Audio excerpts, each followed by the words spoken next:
Hi, welcome to the Badass Breastfeeding Podcast. This is Dianne, your lactation consultant. And I'm Abby, the Badass Breastfeeder. And today's episode is brought to you by Ceres Chill, a company that never stops making the lives of breastfeeding parents easier. Tons of expensive landfill plastic and short-term products are so yesterday. And we will hear more from our sponsor later, but you can head to badassbreastfeedingpodcast.com and check out our sponsor page. If you ever need anything, see if you can give any of them your business because they make this podcast possible. And while you're there, scroll down and enter your email address, and we will send episodes straight to your inbox every week. And, oh my God, I just got distracted because I was like, wait, did I send the episode out this week? I don't know. Our ongoing giveaway. Yes, of course. Our ongoing giveaway. Whatever. Yes, we're still hosting our ongoing giveaway for people who leave reviews around the internet. And you can leave written reviews on iTunes or wherever you are listening from, stars, if you're able to. Take a screenshot and send it to badassbreastfeedingpodcast@gmail.com, and we will send you a goodie bag of stickers and thank you for nursing and public cards. Address, please, as well. And we're on Patreon. Please check the top link under the show notes, under this episode, wherever you're listening from. If you click, see more or whatever, you'll go down and you'll see all the information. The top link will be Patreon. It'll show you all the different options for our tiers and all of our original extra content that we have going on over there, as well as our Zoom Hangouts, which we would love to have you for, because we're always just hanging out and sharing and seeking advice and venting, whatever it is. And now Dianne has our review of the week. Yes, and it says, I love the hosts and this podcast. They are very helpful and keep it real with all the breastfeeding tips and advice. Highly recommend for postpartum mamas. Thank you so much for this. We love you too. And we are really glad you're listening. And I'm glad you're finding the tips and things that we talk about helpful, because that's what we aim to do. We aim to be helpful. Yeah. I mean, it's kind of useless if we're not. Yeah. That's and you true. can let us know if you have any episode ideas. Let us know, because that's where we get most of our content ideas from anyway. Yeah. If there's something that you think you want to hear us talk about, then definitely let us know. Send us an email at badassbreastfeedingpodcast@gmail.com. And we will absolutely, if we don't already have the episode, we'll do one on it. Yeah, there's sometimes people are like, oh, do you have an episode on this? And I'm like, yeah, we have one from a few months ago. And then they're like, oh my God, how did I miss that? So there's just so many episodes when they come up every week. It's like hard to just see everything. You scroll back through 400 episodes. Who wants to do that? I know.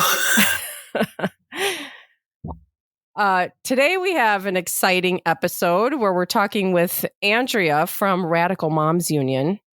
And she's going to tell us. Yeah, she's going to tell us all the badass stuff that she does. And it's the first time Dianne and I have done an interview together too. Yeah, it was fun. And I was never sure how it would go, but it went well. So definitely take a listen, and hopefully you guys will get involved in what she's doing. Yes. Wait. Yes, please listen, because there are some action steps at the end that are very super cool and easy. So let's get right to it.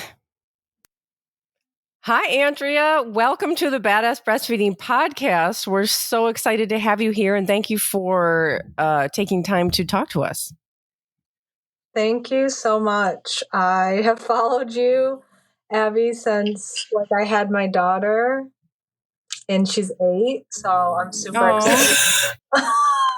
That's awesome. Amazing. That's so great. Congratulations on your 8-year-old. Yeah, yours was, I think, the first breastfeeding Facebook page, social media I've ever found. Oh, wow. That's cool. Well, thank you for following. And you have gone on to big, badass things yourself. Tell us about you and how you've gotten here.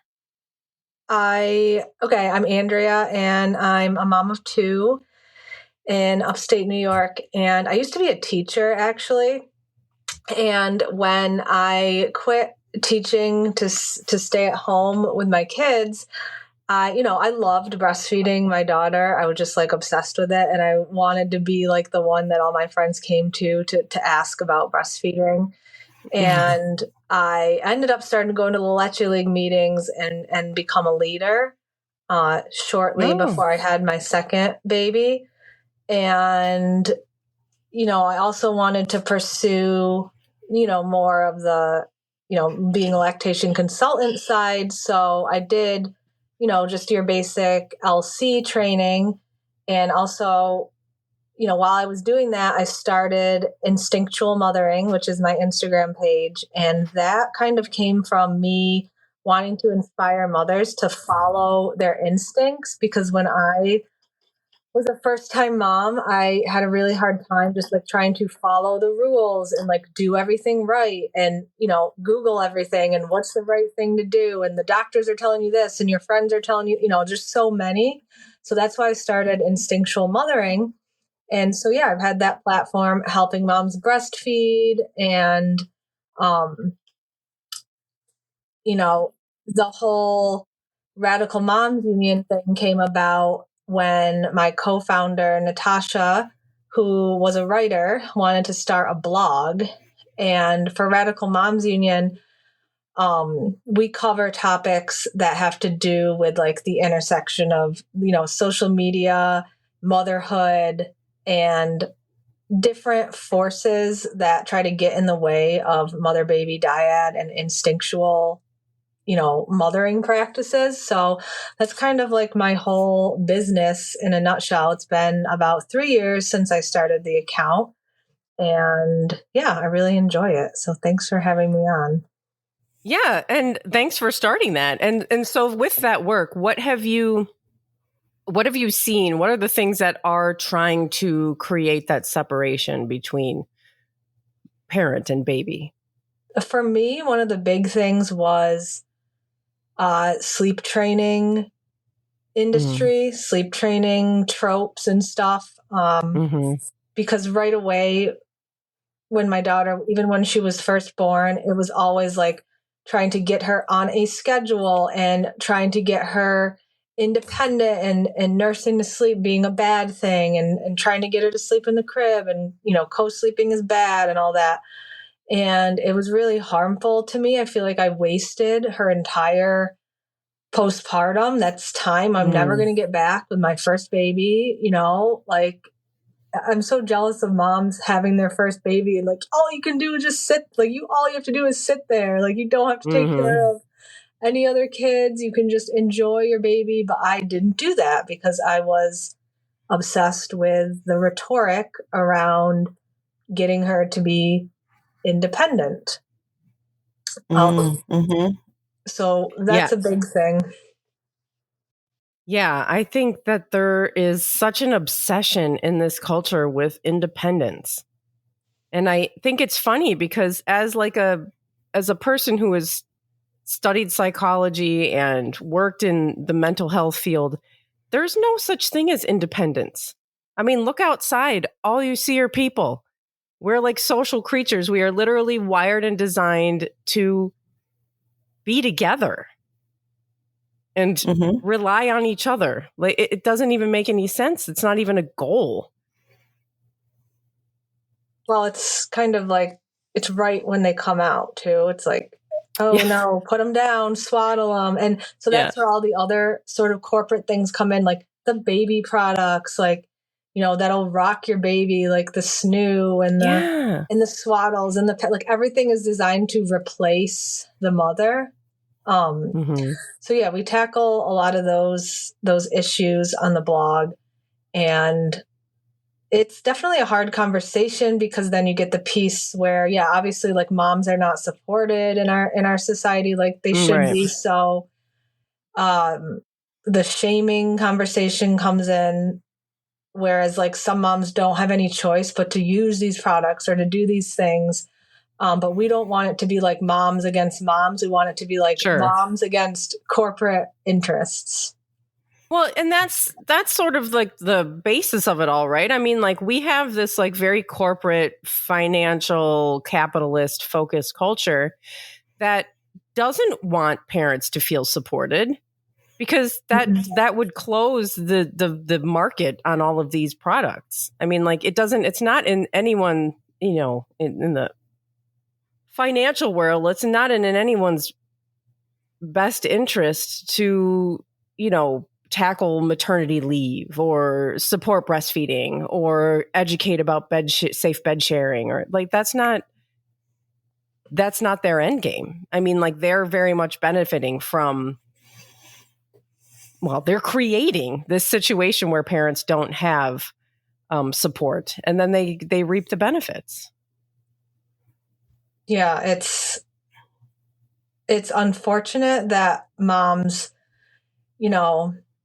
are kind of like seduced by this stuff. Like I was too. So like that's why me too.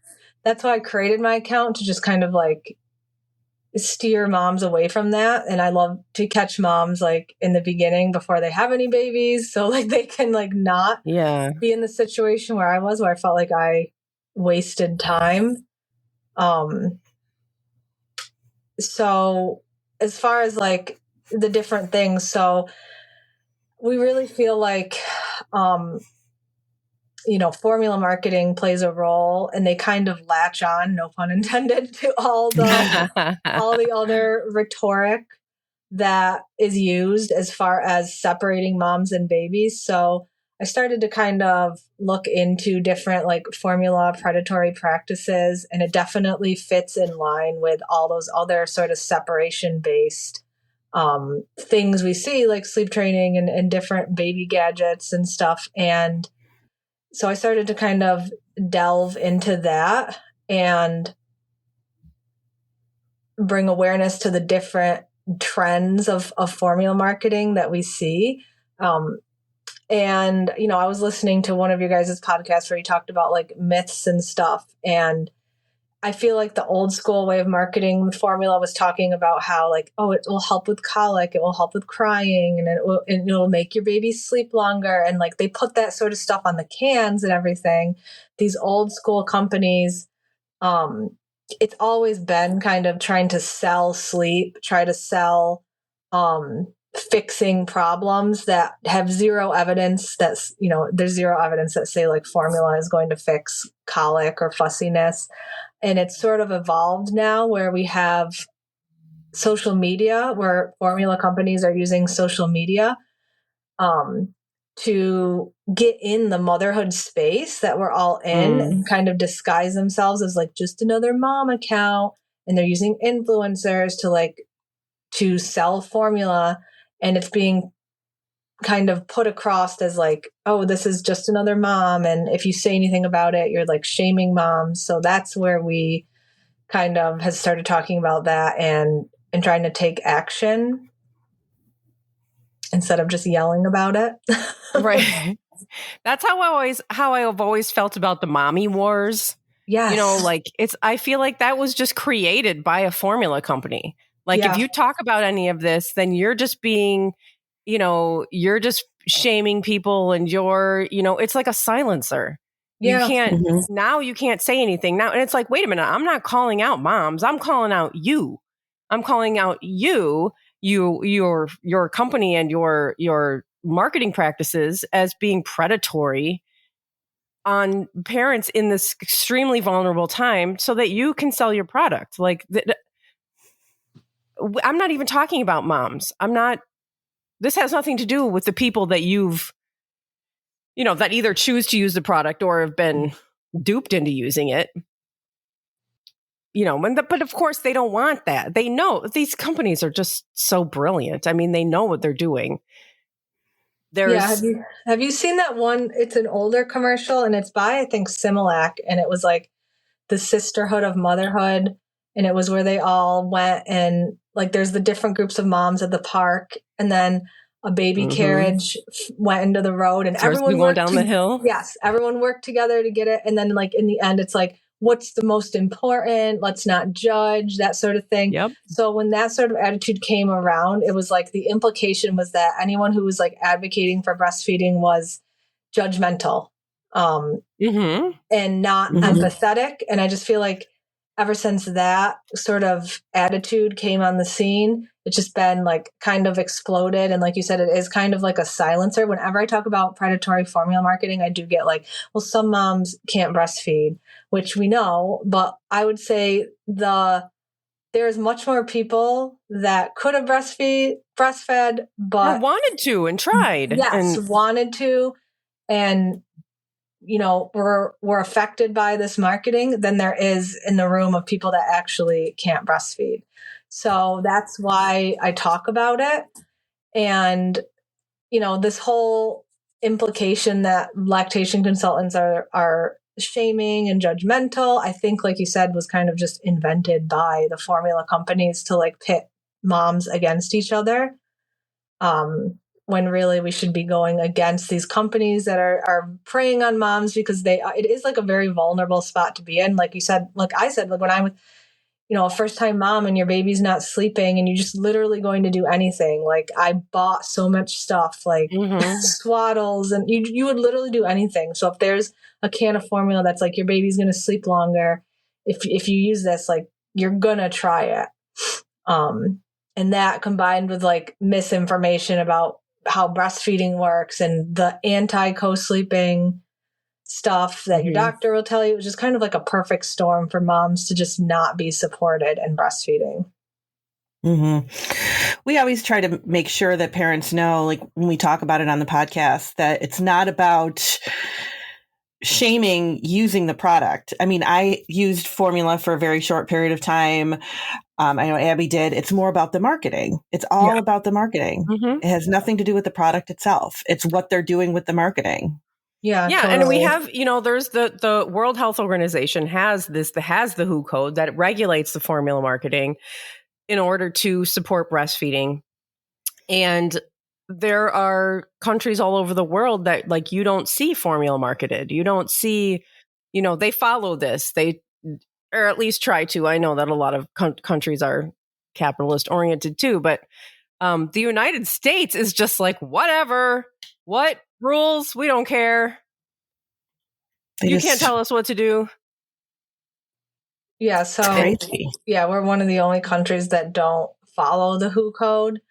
And so I think what we're seeing more often, tell me if you guys have seen like more of the smaller, like, so the old school formula companies, I feel like they have their contracts with the government and WIC, like they don't have to do so much of the influencer thing, but these other new companies, I have noticed that a lot of influencer marketing. So with Radical Moms Union, we organized a action against a formula company, Bobbie, who's, I saw that. I was going to ask you about that. Yeah, we were going to ask you about that too. I can have you talk about it. Yeah. Okay. All about that. Yeah.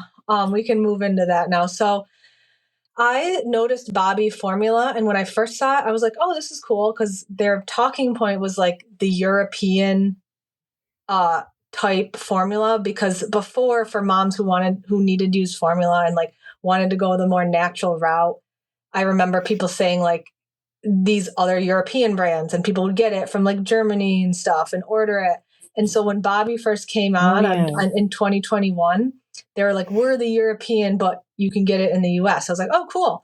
But then they came out with an ad, the breastfeeding week in 2021, that said, how is feeding going, with the breast crossed out. And immediately just coming out of the gate, like attacking breastfeeding. And like I said, painting breastfeeding advocates as like judgmental. Because they had 4 individuals that would use formula, like the mom with cancer, the gay dad who used a surrogate. Those are like really extreme examples. Like no lactation consultant would ever like tell a mom with cancer, you're a bad mom for not breastfeeding. But that's their implication, right? Yeah. That's like a couple, like if 2 dads had a baby, like, okay, well, come on. I mean, yeah. So that was their plan right out of the gate. So it kind of like put a bad taste in my mouth, and it was like on World Breastfeeding Week. So that's kind of been their spiel from then on. They don't market against other formulas, which I saw in the beginning and thought, okay, cool. Like they're marketing themselves as better than other formulas. They market to breastfeeding moms directly that are struggling. because they know that breastfeeding moms want to feed their babies the best, right? So if Bobbie has organic ingredients and I don't even think their ingredients are any much that different than other formulas. Like you said, it's not even the formula. I can't imagine they would be. No, it's not the formula that's the issue, but they're positioning themselves as like that option for breastfeeding moms. And they really push the mental health thing. They talk about how breastfeeding is bad for your mental health and formula is the fix for your mental health, which is obviously an extremely nuanced issue. But I've talked about it before. No research behind that. Yeah. I've talked about all the research behind that on my podcast. Like there's actually the opposite. Breastfeeding is supposed to help mental health. And if it doesn't, it's because you're having problems. And if you're having problems, you need support and not formula, right, in my opinion. Now, was this the company? I saw something and my phone is out of reach and I made a note about it in my phone, but I can't reach it right now. Was this the company? Oh, I can actually pull up my text messages. Was this the company that also there was something that somebody had sent me that they came out with this whole thing like breastfeeding, like, there was a study done that people who breastfeed don't have, it's like bad for your attention span. What? Or something. Oh my God, let me find it. I swear to God, I have it here. Here's my, it was like a thing. One. It was like I think it was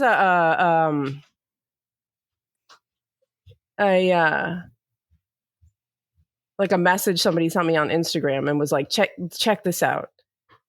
And it was just like this thing where people were like, I'm sorry, I'm scrolling through my text messages. Oh, that's a new one. I haven't heard of that. It was just like this kind of post where it was like, oh yeah, this study shows that your attention is, oh God, I can't find it. Anyway. Wouldn't be surprised. I know. It was either, but I feel like it was Bobbie, but I don't want to, accuse them of something that they're not guilty of, but it sounds like they're guilty of plenty. So, yeah. So on their blog is called Milk Drunk. So even their logo, I mean, think about it. Even their name, Bobbie, it's like a play on boobie. So they're right away like trying to market to breastfeeding moms as like, oh, if you're supplementing, we're going to use this, which we saw in the past. Companies would put that on their cans and the FDA would say, no, you can't do that. But they're kind of doing it covertly. They do a lot. So like I said, with the mental health thing, which we know is not supported by evidence, moms need actual support and plus there's other treatments for mental health. Like formula is not like a mental health treatment. Right. I take medication for anxiety and breastfed. Like you can take medications. Then the other thing they push a lot is combo feeding.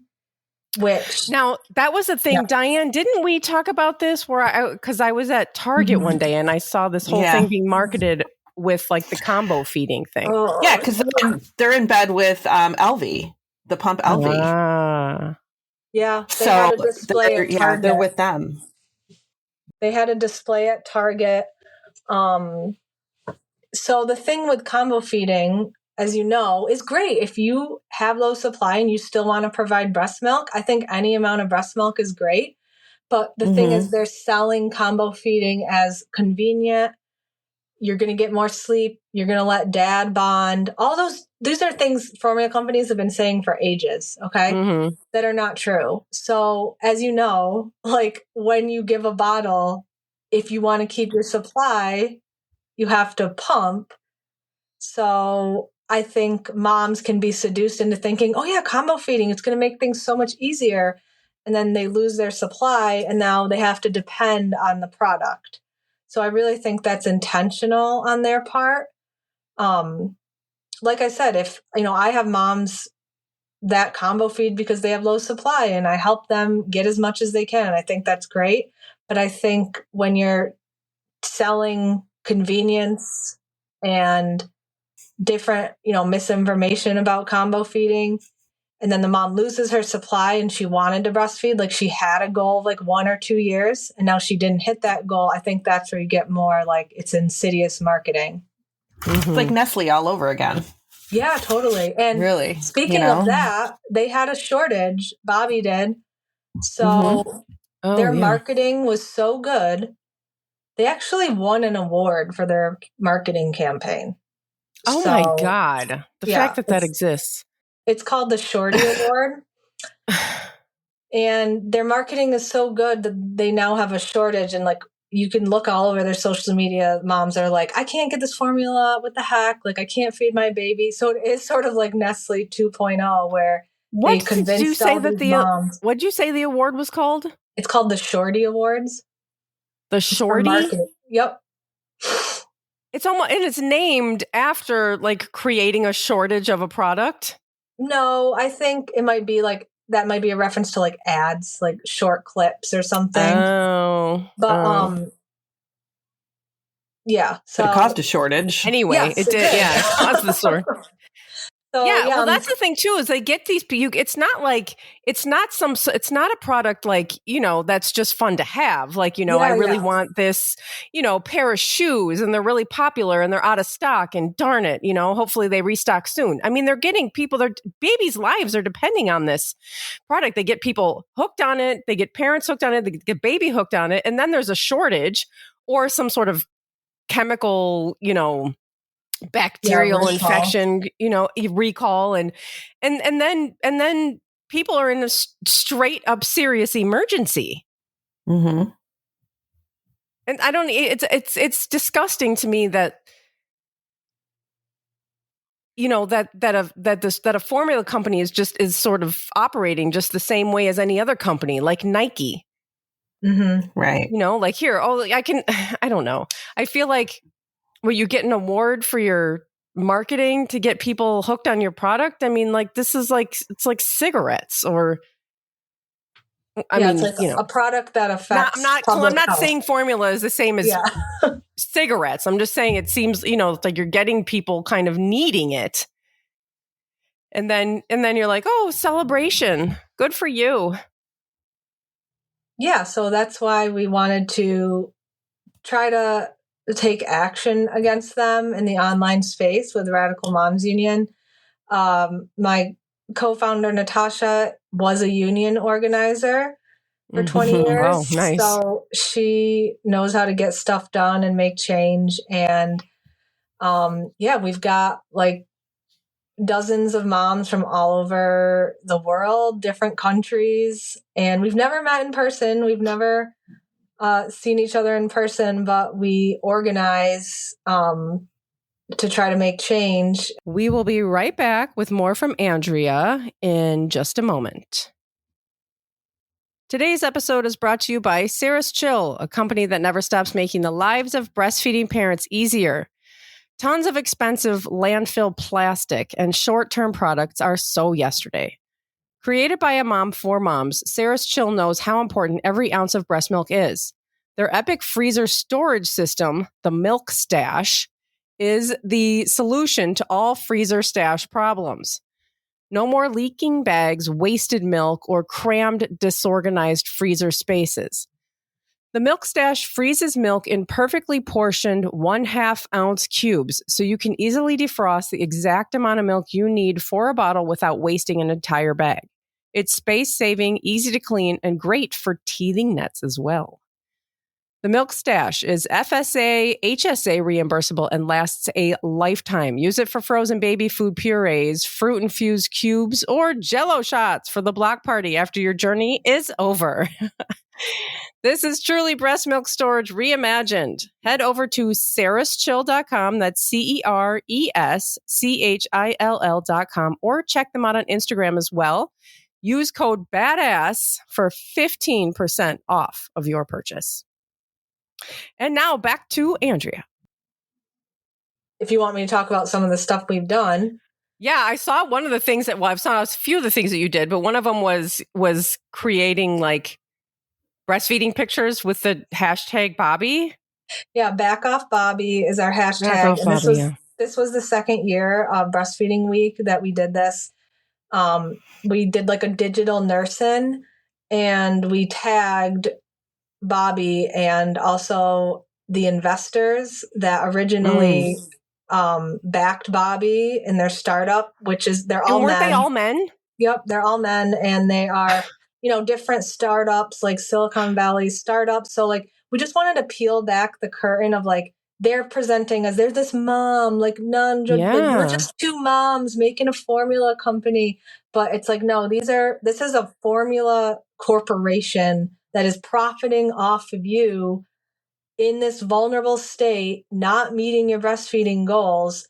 And guess who wins when you don't meet your breastfeeding goals? These dudes. Yes. So we wanted to highlight and peel back the curtain of that. So we tagged like their personal accounts, those people that were on social media. And that's the second year we did that. Last year, I think we tagged like Laura Modi, who is the owner, the CEO of Bobbie.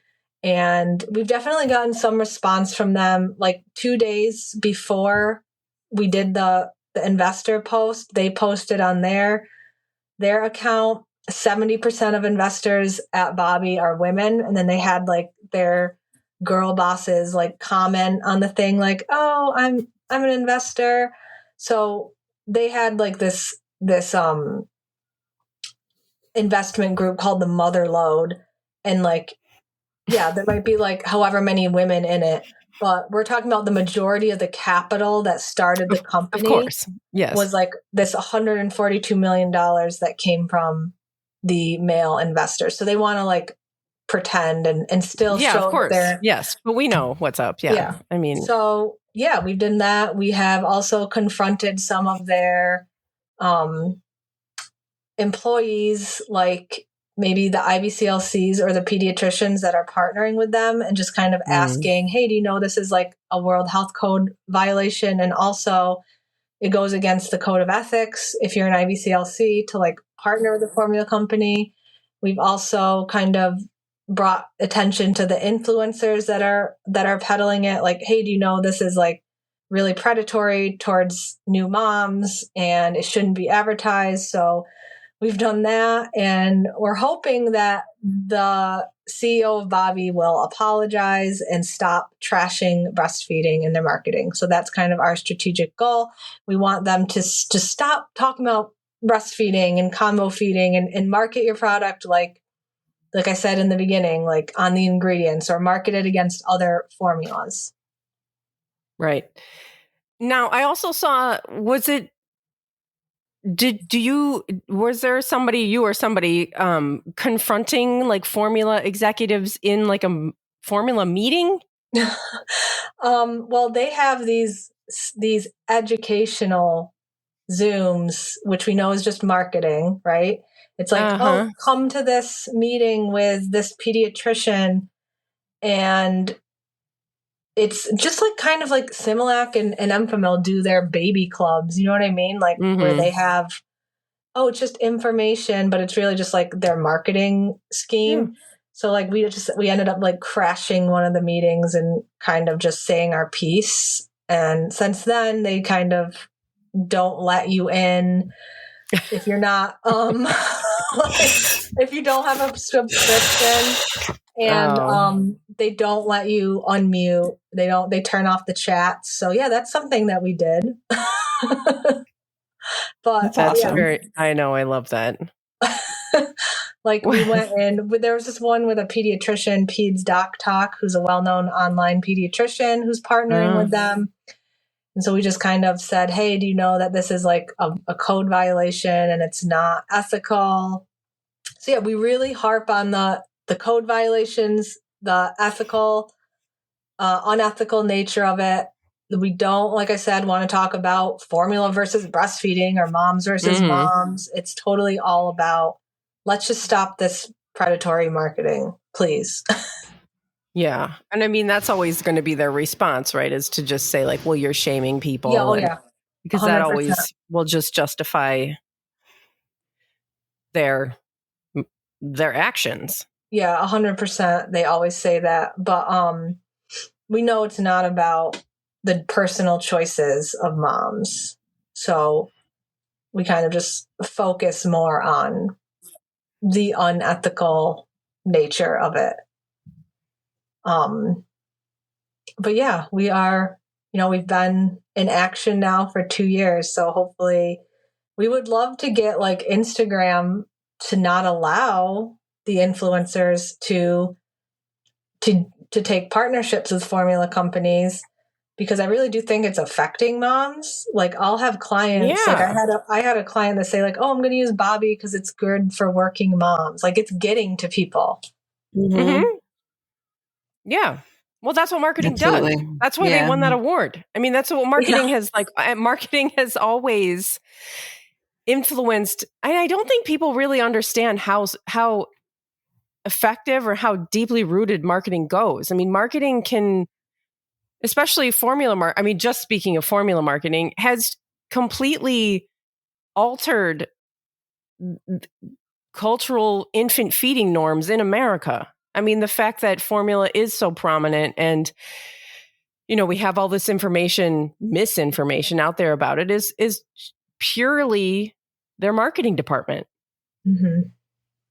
I think it's that, and combined with just like the general lack of education, and then like from people's pediatricians, I hear a lot of false information, like that people are told, and you look up to your pediatrician to like be the authority on like what to do, but they don't have a lot of training. Right. And the reason they don't have a lot of training is because formula companies are in with the medical curriculum.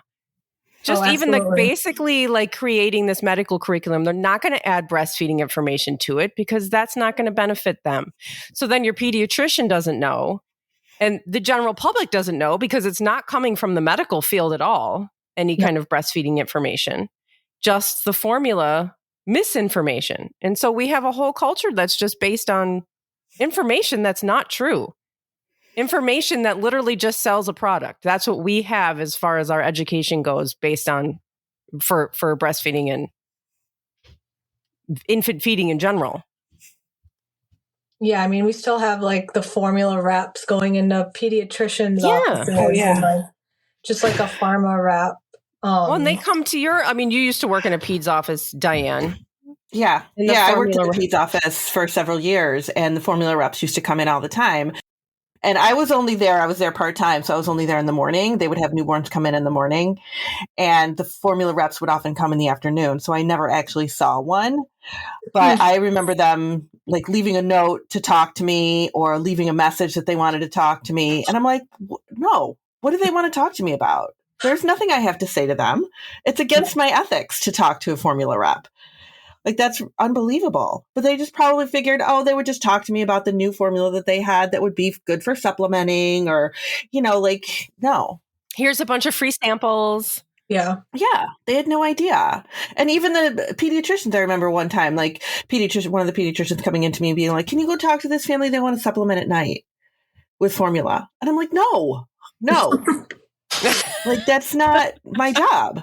What's your take on like the IBCLCs who are like partnering with these companies? Because I see, ones on social media who have taken an ad from whatever company, or like the ones that actually work for Bobbie. Like, isn't that supposed to be against the IBCLC, or do they not do? Oh, absolutely. No, absolutely. If somebody reports them. I don't understand how they still have their license. I mean, it's very public. I know. It's just nobody's, I guess, what is it? Doing anything about it. Yeah. And I'm so naive that I'm like, how could anybody do that? There's not really people doing that, right? But they are, like, and I've seen it too. And I'm just like, how can they do that? How can they sell out like that? I would just be afraid of getting in trouble. Like, I mean, I would just be like, oh my God, no, I can't do that. That's against the rules. I'm going to get in trouble. I was just talking about this with my husband yesterday, who was just like, I don't want to, there's this part of the beach that you're not supposed to walk across. And I was like, but it's like, you can just walk right there. He's like, no, but what if somebody says something to me? Like, that's where I'm at. I'm like, how are you not even supposed to do that? And I wish that there was some ramifications for that. There should be.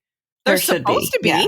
Mm-hmm. Yeah. I think it's, again, like, if you question it, it's that other like silencing thing, like, oh, you're being judgmental. But you're so right when you say like the medical industry has such a long history with these deep-seated, old companies in our country. Like they used to be way more intertwined, like the formula companies throwing parties and throwing luncheons and actually building entire nurseries, I read. Designing hospitals. I remember reading that, designing hospitals so that the nursery is far away from where the recovery rooms are, so that it's less convenient for the parents to get to the baby. Yeah. And the formula companies would pay to have the building designed like that. Yeah. And I just think with that history, it's hard to separate that. Like, what if you're a pediatrician that has gone through that, training that has that long history? I think that's why we get so much misinformation. Absolutely. Around breastfeeding. Right. I mean, a pediatrician that has breastfeeding information is a pediatrician who somehow is able to realize what is going on and then pursue that breastfeeding information separately. Right. That's the only time they get breastfeeding information is if they pursue it separately. And even then, it's not a lot. They don't get a lot of information. Right. But I mean, at that point, they might just be like, oh, you should see a lactation consultant. Right. Like this is beyond like what I can, here's a list of local lactation consultants, contact one, and they'll help you with that.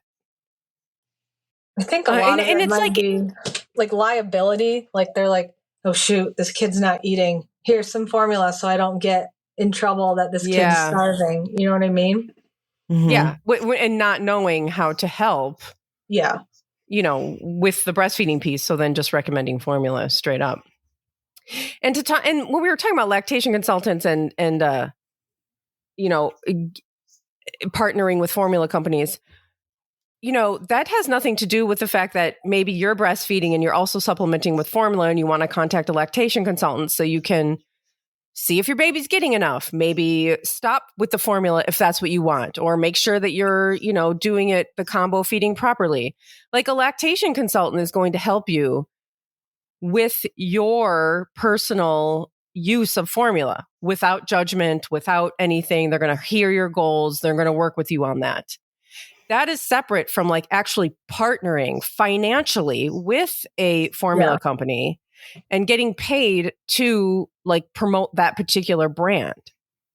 Oh my God. Yes. Which is a no-no, because we always try to make that clear. Like if you're using formula, if you're whatever, like, we have episodes on this, like supplementing and how to do it and how to stop if you want, how to make sure you're, using the right amount based on how much milk you're making or whatever.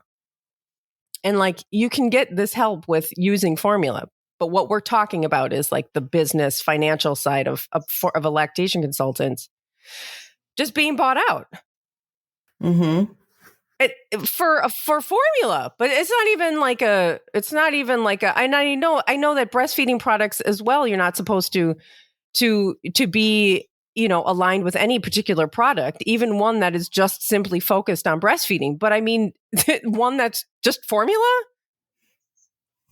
Well, when you're scrolling through like social media, I think that's why it gets so problematic, because when a new mom is scrolling through social media and she sees a particular influencer and one video is like her makeup routine and like, oh, I use this concealer. And then the next one's like, oh, I use this formula because we're combo feeding and this is how I do it. And even though it's like labeled ad or whatever, it's sometimes psychologically that person's going to take that information as like, oh, this is just like her recommending this concealer or her recommending, whatever, her protein powder. It's like no different in your mind. No. So I think that's where it gets kind of confusing. And we just want moms to be able to make those decisions without the influence of like a corporation that profits off of them. Mm-hmm. Right. And I feel like it's even more now, especially like how you said way in the beginning about social media, is that we have this whole generation now of people who were born into social media, who grew up with social media, who it's just sort of a normal, you know, you go to your school or you go out in public, and then you also have your life online, and it's just another kind of aspect of your life. And so you see these things happening, and it doesn't, the line between like, this is someone posting about their life and advertisements now is becoming blurred. Yeah, totally. Because people are like, oh, this is just my normal life, but I'm also using this #ad, you know, like it's becoming harder to tell. And these influencers, and I think what people don't want to know is that they're just paying their bills. Yeah. Mm-hmm. This is how they're making money. It's like a new way of making money. Right. And yeah, that's worrisome because social media now has become, and as we know, social media is the wild, wild west. I mean, there's very few regulations. There's very few rules and policing or monitoring or anything like that. And so people are just kind of on here saying whatever they want. And I mean, that goes for the internet too. That goes for Google.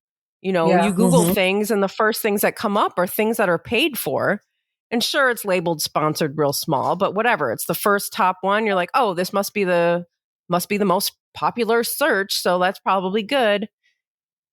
And there's no, you know, people aren't even, TV ended up being so extremely regulated on what people could and couldn't say, what kind of ads could be there, and all of that. Even in America, for American standards, it was pretty regulated. Sorry, I was distracted by Axley asking me if he can have a bin of tomatoes. And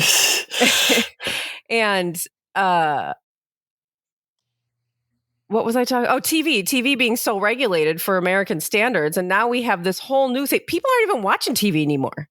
Yeah. Right. It's not even a thing. It's so rare when you have people just watching like straight up old TV. And people listening to me talk about this, if you're young enough, you're like, what are you talking about? Are you ancient? Like, you know, like growing up with like watching commercials on TV. It's just like not a thing that happens anymore. It's just social media. People are on social media and the internet and these streaming services. And there's just no, like the regulating has not caught up at all to this. And so what you're seeing is just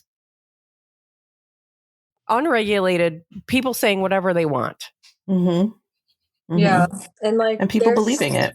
There's regulations on like firearms and vapes on like Instagram. So also one of our other big goals was to maybe make Instagram say no more formula ads on Instagram, but that's like a big lofty goal. That's huge. Yeah. Yeah. Yeah. That's what, I said that when I told my husband that we were doing this interview today with you, and he was like, oh, he's like, that's a really ballsy thing to try to take on the formula companies. I was like, yeah. I know. Mm-hmm. Yeah. One of the things I always remembered, though, and I worked for Wix for a long time, too, as a peer counselor. Mm-hmm. And people thought that the formula they got from Wix was like the best formula that was out there. You know, they're getting it from Wix. It's the best formula. Sure. And I used to be like, no, they're the ones that won the bid. Yeah. That's all. Yeah. It's not that they're the best one, or the ones that you get from the hospital must be the best one. It's I got from the hospital. Mm-hmm. No, they won the bid. Like there's no, like, this is the best one. And everybody believes that the one that they received from wherever, this must be the best formula for my baby because they said it is. Yeah. No, they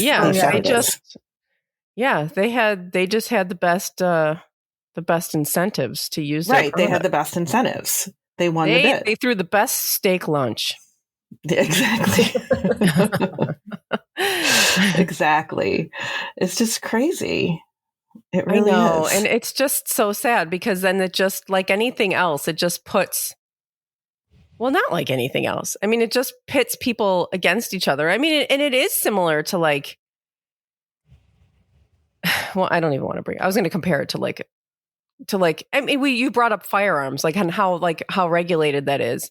And people now, so you have these companies who are making so much money off of just regular people one-on-one arguing about it.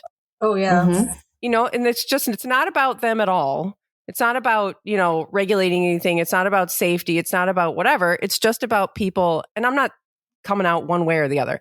I'm just saying it's all about people, just these companies benefiting from pitting people against each other. And this is what formula companies, how they get out of this. We already talked about this. So like how they get out of taking any accountability is just like, well, don't judge. You really shouldn't judge moms for doing that. Mm-hmm. Yeah, I mean, and it's a sad place. The World Health Organization has brought this issue. They had a paper about influencers and marketing in the online space. So hopefully, it'll get more attention in the coming years and more rules. One can only hope. Yeah. Our goal is to kind of make these influencers think twice before partnering with Bobbie, because they're annoyed that I don't want these crazy lactivists coming and commenting on my stuff. This is just a headache. I'm going to go sell this tummy tea. I don't need this. Yes. So that's kind of our goal. So in the short term. And like I said, it's not really about their formula at all. It's probably just like any other formula. It's just their marketing. Yeah, whatever. About their marketing. Yeah. And if it's whatever, if people want to choose a formula that they feel is healthier for their baby, then don't do it. That's great. That's why there's multiple companies. That's why people are allowed to come out and say, we made a formula that we really feel like it's better for babies and you should buy our product other than over their product. Yeah. But you can't go around saying oh, your baby's going to sleep better if you use my product. You really breastfeeding is going to cause you too many problems. It's ruining your mental health. Yeah, your mental health would be better if you use saying Bobbie. That. Yeah. Right. Yeah. Just making stuff up. Just making it up. Yeah. They're just making things up. What can we say to get somebody to stop breastfeeding? And they have people sitting around rooms. Oh, yeah. The most brilliant minds in the world sitting around rooms thinking of shit to say to make it so that people will stop. Oh, yeah. Mm-hmm. It's just really straight. Their mission is very clear. There's no black and white. It's just